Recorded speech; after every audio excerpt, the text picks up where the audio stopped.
Tu viens avec nous! Dango ne pars pas!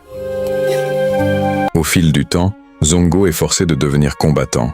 On le voit grandir dans un environnement violent, recevoir des ordres et perdre progressivement son innocence. Il commence à fumer et devient froid et méfiant.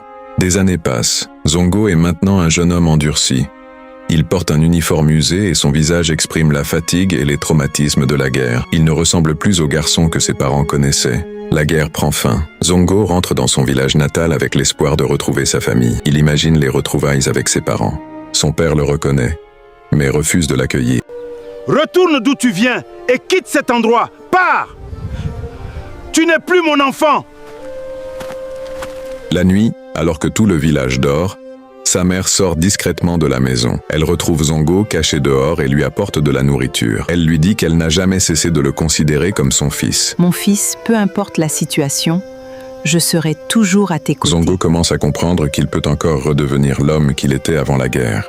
Zongo regarde ses mains et repense à son enfance. Il décide de ne plus vivre comme un bandit. Il veut demander de l'aide, abandonner la violence et reconstruire sa vie. Mets suite en commentaire et n'oublie pas de t'abonner.